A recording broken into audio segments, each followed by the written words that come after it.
Hey, this is Steve in Dallas, Texas. It's Saturday morning, my friend, and you are listening to Light Talk. Good morning, this is Brackley coming to you from Las Vegas. Today we're welcome back Mark Stanley and Clifton Taylor to Light Talk. And this is David coming to you from the beautiful Belmont Shore neighborhood of Long Beach, California. If you don't already know, you are listening to Light Talk, and we are the Lumen Brothers. Well, Yay. A beautiful day here in Southern California. I don't know where Clifton and Mark are. Where are you guys? I'm in North Carolina in Winston-Salem. That's where I teach now. Is it a beautiful day? It's gorgeous, sunny. All the plants are in bloom, so we're sneezing a little bit, but it's very beautiful here. And Mark, where are you right now? I'm in Upper Westchester, New York, and it's gorgeous here today as well. And it's beautiful 97 degrees in Las Vegas. Oh, beautiful. In Dallas, it's about 112, right? No, it's I think 54 degrees today. The sun is out, the tornadoes and the rains have moved on. It's just the perfect day. There's about 73 blue jays sitting in the side yard waiting to be sure that I'm recording before they start chatting. So it's a beautiful day here. Well, we all know what it's like in Southern California, so I won't say anything. But welcome, everyone, to episode 215. And first of all, we want to welcome back Brother Brackley Frayer to Light Talk. How you doing, Brackley?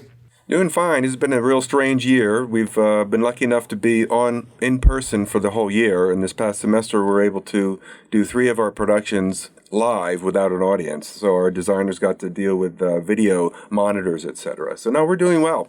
And I'm looking forward to everything opening up again. Have you ditched your mask? I haven't ditched mine, but the casinos, who knows what they're going to do. But a lot of conventions are coming to town. The whole city's starting to reopen again. That's great news. Well, Brackley, it's great to have you back with us. So today we are also happy to welcome back our friends, Mark Stanley and Clifton Taylor, to the show. How are you guys doing? I'm doing well, and it's great to be back. It's so nice to be with you guys again. Yeah, thank you. It's great to have you back. So since we had both Clifton and Mark on the show before, we will forego their impressive bios and get right to the subject matter at hand. You see, Clifton and Mark are here to tell us about an exciting new project that they have developed that gets its kickoff in about 1 or 2 weeks. I mean, it's right around the corner. And that is the new Studio School of Design. And to get us started, Clifton and Mark, why don't you tell us a little bit about what this new school is about and how and why you came up with this idea? Well, it started a couple years ago. I wish I could say it started over a beer or a glass of wine, but it actually started during a sabbatical. I was taking a break from teaching at Boston University, and I wanted to take a hard look at what I'd been teaching over the past 15 years. So I got together a group of colleagues and former students, not from BU, but from other universities in New York for a series of roundtables. And I just asked them about their education, what they thought was important in teaching, what they saw as the profession ahead of them. And everybody kept asking me what I was going to do with that information. And I said, well, I'm just going to hopefully be a better teacher when I go back. And the more I thought about it, the more that there were some common themes that were coming up with all the different groups. And Clifton was one of the people I'd spoken to during that time. And I started thinking about what could a school be that incorporated all these ideas? And I pitched the idea to Clifton, and we started talking about it, and here we are. Yeah, so it's we really feel strongly that there's a kind of missing component in the world right now, which is a way for designers to engage in lifelong learning. And we do it in all sorts of ways, informally, but there aren't really classes for people once they leave either undergraduate school or graduate school. And there's a kind of dearth of classes for people who are considering the profession. And, maybe they've had some great experiences in high school, and they want to learn more about it before they commit to joining a full program. We see the program is kind of centered around being enhancement to the programs that exist today. And I think there was a nostalgia for the Polakof School. There's maybe some of your listeners remember the Polakof School that was in the 60s, 70s, and early 80s.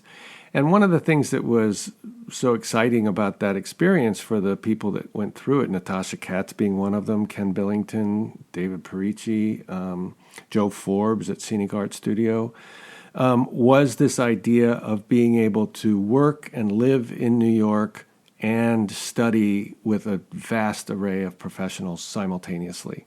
And so while we're not essentially recreating the Polakof School, we're kind of reinventing or building on the kernel of that idea and expanding it for today. Well, let me ask then. I mean, how are you going to make this accessible? How are you going to make this affordable? What's the mechanics of it? Yeah. So one thing, what we've learned in the pandemic is just to be able to deliver some classes, not all classes, but there's some material that actually works pretty well in an online environment. So where we're starting out this summer is to deliver 4 really what we think are essential classes that are often missing from existing programs, or people might be out of school for a couple of years and want to engage with this kind of material now. And we're delivering those classes over an online platform. So it's a new way of thinking about education, especially in the design fields. I think a lot of us have resisted doing any kind of distance learning delivery before the pandemic. And I certainly don't want to make an entire program that's built around this, but there are things that we can do over this platform. And we've already seen people signing up for our classes from all over the world, which has been incredible because we haven't been advertising all around the world, but the reach of the internet, I think, has brought notice out beyond our borders. And the affordable part is really crucial to our mission of opening a new and available pathway to learning that isn't a burden financially. We all know that starting out a career in design isn't, the money doesn't roll in immediately, and so we want to make sure that the students that need the training or desire the training the most can take these classes on the kind of budgets that young designers have to live on, when they're just starting out. So keeping the cost low and making it affordable, and making as many scholarships available as we possibly can, so that students who couldn't afford even the cost of the class can come and see what we're about. Yeah, I had a chance to check out your website, and I looked at the classes, and there seems to be a pretty wide range of fees for each class. How did you come up with that? Because I think there was like one class that was like $300, and there was one class that was like $800. I don't know, but it seemed to be, a pretty wide range. And what would a student expect to have to pay in, like, if they're doing the summer and they want to do all 4 classes? What would they have to pay for that? Yeah, so the way we came up with the pricing for the classes was just what was a reasonable fee to pay faculty.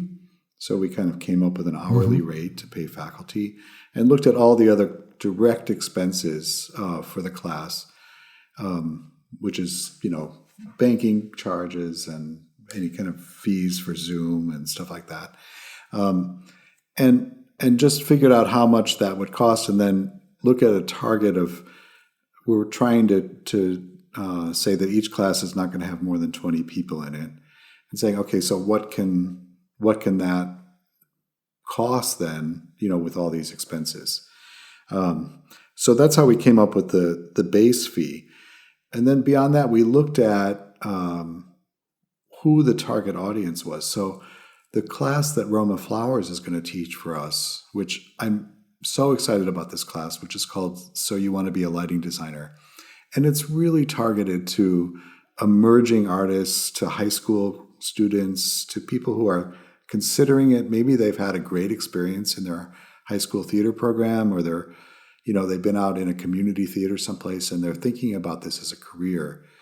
And Roma's class is going to look at all the professions that lighting designers get involved in that are not in the theater. So architecture, architectural consulting, concert work, all these things that we can use our skills at that are not theater, opera, and dance. And when we considered who those people are and how we want them to engage with us, we kind of threw away the model of that class has to pay for itself, and lowered the fee for it. So that is only $240 for all 9 sessions. Right. Yeah, that's a great deal. Yeah, I think it's amazing. I saw that class.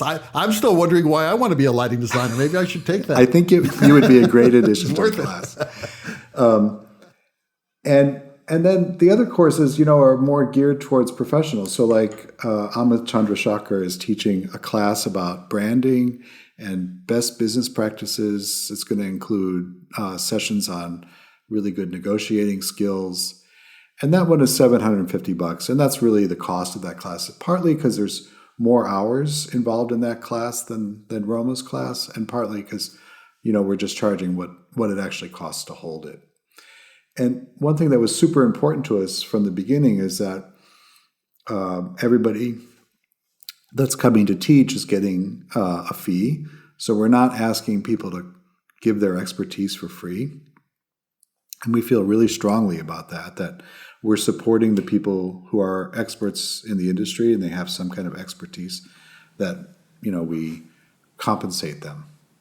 It was very important to us that we show a broad array of talent that's in those various fields. So while there's one professor or one faculty member that sort of anchors the class, each of the classes, Roma's in particular, but all the other classes will have at least 2, if not more, guests that are coming in to bring their expertise in a very particular area. So it's not, you get more than just one voice in the room. Yeah, and we built it into all of our budget models that all of our classes will be centered that way, so that they're a conversation that happens between experts that come from different perspectives. Well, just looking at your website, you've got 25 or 30 people who are engaged in this, the development and the growth of this program. Yeah, right? we have an amazing advisory board. People,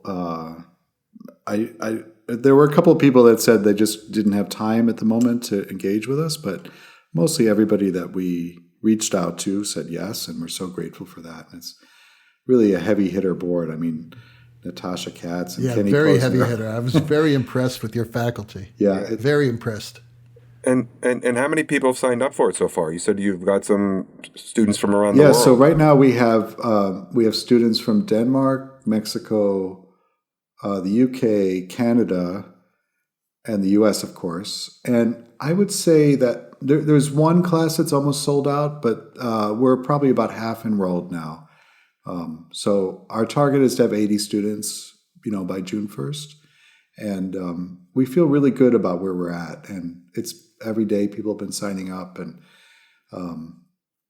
should sign up soon because I think some of the classes are going to sell out soon. So that's great. Yeah, I have a question. You have as part of your mission to help create pathways to a more diverse professional community. So how do you hope Studio School will help do that? One of the first ways we want to do that is celebrate the existing community of artists that we're a part of that have maybe not been as recognized as others. So by having an advisory board, by having a faculty that is very diverse and multi-experienced, I think that in itself sets up a sort of a mentorship and an opportunity to see a community of people that you could be a part of, and opens the door when you're looking at the possibility of a career. I think we also want to build from the ground up. We're very interested in creating opportunities for high school and early career students. And I think there's been a lot of study lately that, one of the ways to help improve diversity in our society is to start younger And so we want to do that. And I think it's important. That's why the scholarships are pretty Very important. important, exactly. Yeah, and Clifton, you had something you wanted to add. No, I was just going to say that the scholarships are built into the funding model that we've built. The board that we've assembled is very committed to keeping the classes as low cost as possible. Our board of directors, everybody is in. Everybody has contributed a pretty substantial amount of money, and we're committed to offering as many scholarships as possible. So are you going to offer some partial scholarships as well as full scholarships? Yeah, so for this summer, what we're going to do is for scholarships that we award, they're going to be 80% scholarships over the normal cost of the class. And we've assembled a committee that's made up of both board members and advisory board members that are looking at defining this more formally. And they'll also take over the duties of awarding scholarships so that it's not in our hands to do that directly.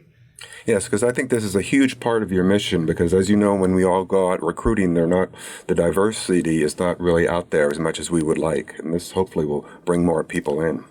Yeah, we hope so as well. And in the fall of 2022, if we stay on track with our plan, we'll be offering a curriculum program in addition to these single skills classes that we're offering now. And that will be, at the moment on the books, is a 2-year curriculum program that will be a curated course of study. And our goal, and it's a big goal, but our goal is to make that tuition free. And I hope we can get there. And that would be a certificate at the end of the 2 years? It would be a certificate, right? Yeah, we're not trying to construct a school that has accreditation. So we're not thinking that we'll ever be degree granting. But we also feel there's a place in the business and in the world of education for a non-formal education. It's really interesting is that just the way it's set up, because it is, you're starting it pretty much on the web, that it reaches so many countries worldwide. You're going to have an amazingly diverse group of students. My question is this just for lighting designers, or are you opening it up to different design elements, other design elements in the theater, architecture, and obviously projections, and maybe even extended reality? I mean, what's the future hold for this as far as the diversity of the curriculum and for the students that are going to be taking these classes? Yeah, so Mark and I are both, centered in the world of lighting design. We both had, lifelong practices, lighting shows and all that sort of stuff. And so we felt most comfortable starting here. But, the Polakof School was a school that was built for all design disciplines. And we feel going into the 21st century, that's just exploded into so many different areas, as you listed just there. So we feel that what we're doing is building a platform that will eventually embrace and include the entire design world. The title's Studio School of Design. It's not of lighting design. Yeah. Well, we left it out for a reason. Yeah. Good for you. You want to expand. But I think, we all know that theater and design is a collaborative art form, right? It's very rare that you get to create light with all by yourself. And so ultimately it's that cross-pollination, that collaboration that we want to build on. Not just because that's the way theater works, but that's the way design works in a lot of different areas. So to exclude the opportunity for lighting design students to interact and learn from other disciplines would not be a good plan. So yeah, we've gotten a lot of interest already from the projection design world. They see this as a great opportunity to build in their field as well.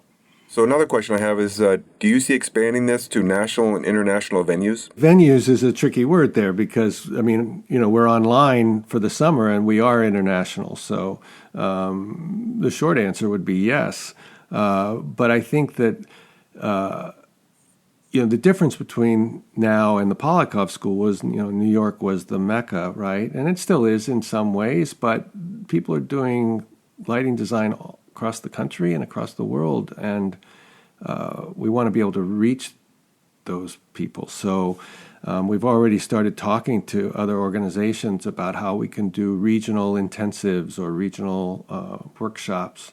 And from our careers, Clifton and I, when we work in Europe, there's a lot of interest in Europe for this kind of training. So we do have members of our advisory board who are international and giving us feedback on how to get that started. Yeah, I think that's interesting. When you get off the Zoom platform, will you be expanding it to other countries, perhaps? Yeah, so I think our concentration now is to deliver both online and in-person classes, and to get a space built in New York is our next big hurdle. Yeah. So I think once we cross that that little $500,000 problem, then we'll be totally open to talking about how we can expand. I hear there's a lot of office space available in New York right now. At the moment, yeah, it's true. Yeah. You could get it a deal. Let me get you guys to back up a little bit. That first kind of meeting you were talking about with young professionals, graduates, what did they see that was missing from a, say, traditional theater program that your program is going to fill? Yeah, I mean, on a just a quick level, it's the 4 classes that we're offering this summer. I mean, that came back. The reason those 4 classes came about was they were the 4 kind of most asked for things, and those are, hey, we come out, we arrive in the business, and we don't have the right assisting and associate skills to be able to compete. The second is, the whole world now is being captured on video. And what does a theatrically trained lighting designer do, when they're confronted with having to create work that also will look good on camera? And the third thing is, I learned how to be a great designer at my university program, but I didn't learn how to be a freelancer and how to save money for retirement and what it meant to hire an agent and how to negotiate contracts and how to do branding for myself. And then the fourth was just, how do people find out about the big business? Because the programs are, as we started out the program with, are rightfully and they should be centered in the theater, because that's where we learn how to tell stories with design. But the world is bigger than that. And I know in my own program, it's difficult to find spaces to expand the thinking because the projects are all theatrically based. The production work that we do is putting on shows, and that's fantastic. But there are not so many opportunities to engage with, what a theater consultant does and what kind of skills do I need. If I was interested in theater consulting, what kind of skills would I need to go to the interview with? And what do I need to have in my own portfolio of skills to be able to do that? Well, let me ask you a loaded question then. Is somewhere down the line in the far future, are you looking at maybe internships and some type of interaction with the professional industry outside the classroom? I would say yes, we are. We don't have specific plans at the moment for how that's going to happen, but I think almost any professional designer, and I'll bet if I ask the 3 of you and anyone else that you've had as a guest on the program, where did you learn the most? And this came directly from the students as well. They said, in the theater, doing it. We all as educators want the classroom experience. We know how valuable that is. But at the end of the day, almost every designer says, I learn the most by sitting at a tech table or sitting next to another designer and watching or working with them.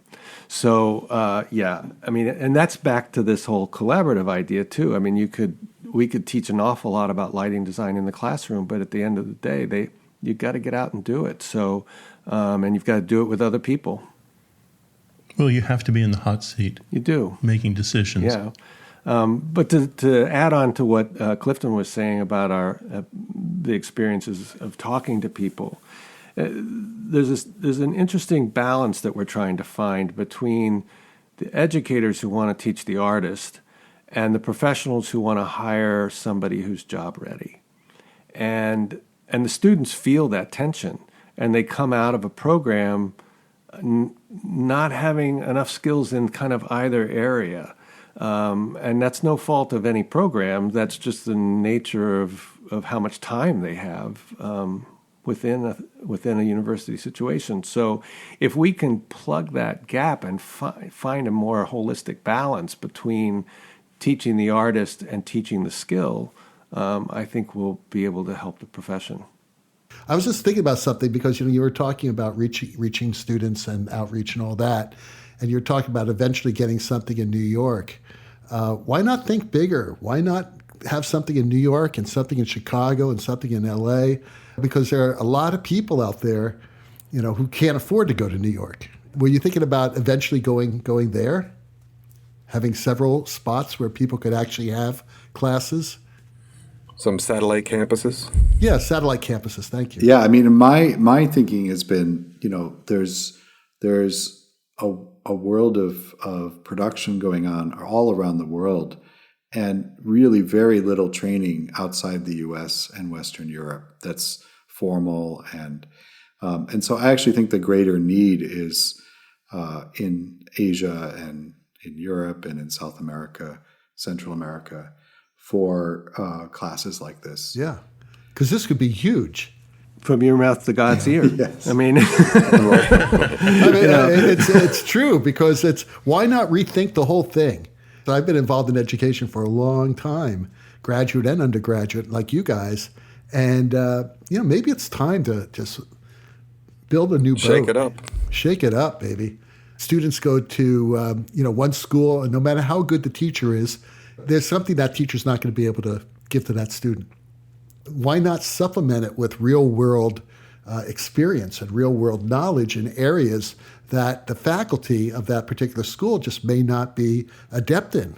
And that's okay, because no one knows everything. Yeah, absolutely. But why not take advantage of the internet? Why not take advantage of all this? I think this is great. Yeah, I really do. No, thank you. Yeah. So how many educators/designers do you think you eventually want to involve in the project, in the school? Well, if we follow David's model, we need 3 times the number we are thinking about at the moment. Okay, I'm telling you guys right now, I am going to donate my house, right? And I will help you. I've got a few other people here in LA that I'm sure would love to be involved. We can get like 10, 15 students in my house, okay? So there you go, right there. That's awesome. All right. That's awesome. Okay. I could be your Western campus. Studio School Design West. There we have it. But I mean, I think one of the things that we can do very well, Brackley, is that we don't have to have a 2-year search for faculty. We don't have to have approvals of the provost. Right. I love it.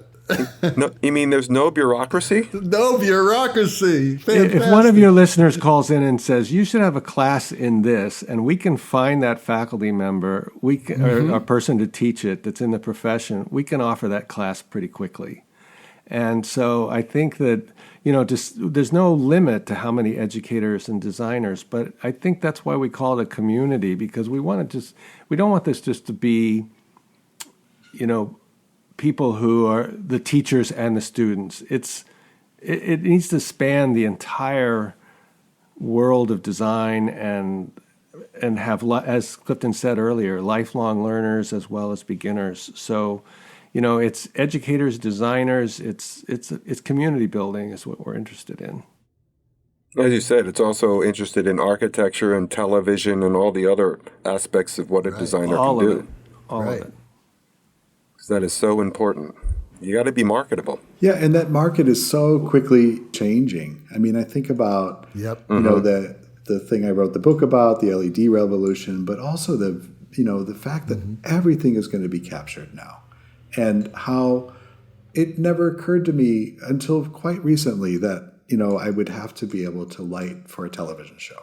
Like I'd have to have that skill. Right. To walk into a dance project, that I would also have to be able to talk to the camera people. Yeah, that was why it was so interesting with this year with our, we couldn't have audiences in our 3 productions this fall, but we had partnered with our film school, so our designers got to deal with, hey, how to light this on video, and it's a whole different story. And how do you do that with clear storytelling? And how do you do that retaining your theatrical values? Well, actually, I have a question.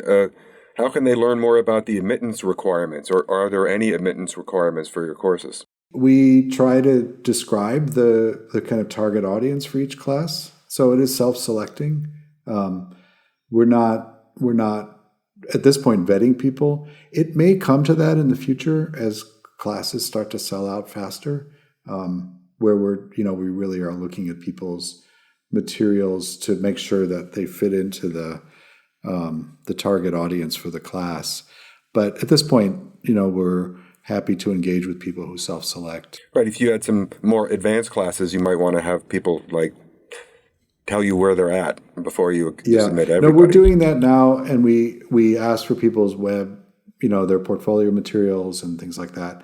And we're looking at it, and it's worked out pretty well, I think, just from having the course description be clear and that exactly what we're going to accomplish during the class. So I think once we get to the curriculum program, we will probably have an admission, some admission requirements, but not in the traditional sense of having to have a theatrical portfolio, but looking at who they are as potential students, people, their interests, their artistic background, and because it would really unbalance the community that we're trying to build if we were just looking at theater portfolios. Yeah. That's true. Or SATs. Or SATs, right. Oh, God. Please. Well, SATs and GREs need to go the way of the buffalo. The thing I was going to say, though, a few years ago, MIT did something like this. They opened up, I think, a basic physics class to anyone. And they had 900 people who signed up for it. At the end of the day, only 4 people passed the course. But there was a huge interest from all over the world to take a class in physics from MIT. Sure. Yeah, that was when they were experimenting with the MOOCs, right? Hey, the Tappert brothers both graduated from MIT. They're the guys who did Car Talk. Nice. So, they were Boston. auto mechanics, yeah. So, MIT's great. Yeah, so tell us a little bit about the website, because I think it's very well organized, and where can they find it? What's the address? Yeah, so it's really simple. It's studioschoolofdesign.com, and that brings you to a homepage. And on there, if you want to see our courses, you look under a menu called What We Do. And there, the 4 courses are listed for the summer, and then we're hoping to offer 8 courses in the fall, and so those will be listed as soon as we get the summer courses kind of launched. And you can apply for a scholarship right on that page. You can register right on that page. It's really simple. And the billing and all that stuff is just done with a credit card. Couldn't be simpler. And the application process is easy and straightforward. Yeah, and we're also on Facebook, LinkedIn, and Instagram. So you can follow us on TikTok? Not TikTok, no, not yet. Not TikTok. We have Mark's dancing. Yeah. Right. I think I feel kind of blessed that I've had a job all through this pandemic teaching, and I'm going to see if I can donate some money to this. And I'd like to see if anybody else can do that to get these scholarships up so we can get a really diverse community going. I think this is really I'm so important. glad. I'm grateful that you said that. Thank you so much. No, I think it's so important for anybody out there that can. I think this is so important. Maybe we should do a Light Talk scholarship. That would be incredible. Yes, and We would love that. yeah, You know, we would be happy we'll to talk to brand Stan it with your about name. it. I'm in too. No, you can give it to Yeah, both. they have to give to both.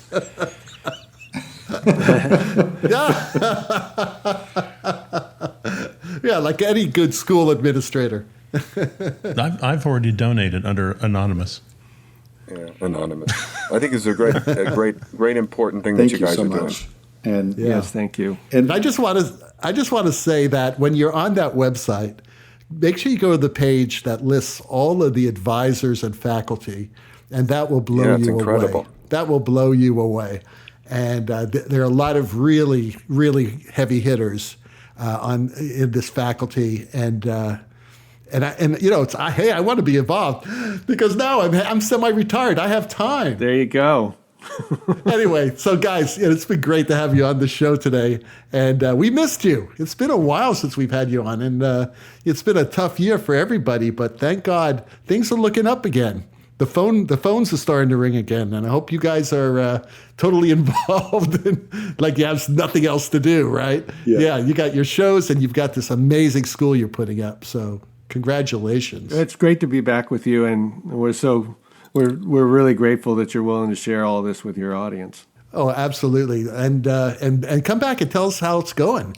You know, let's talk again at the end of the summer. so there's one more thing I want to say is that we were offering a kind of early bird special for people who signed up before May 15th. And I know this show drops tomorrow, but on May 16th, the price is going to go up to its normal price. However, if you put in the registration form, just where it says, tell us what it is you want to do in this class, who you are and stuff, just say that you heard about it on this show, on Light Talk, and we'll give you 10% off the class price. Wow, what a great deal. Thank you so much. Great. That's so generous of you guys. I mean, because, this show will hit in the morning. I'll have to edit it all night tonight, but it'll hit in the morning.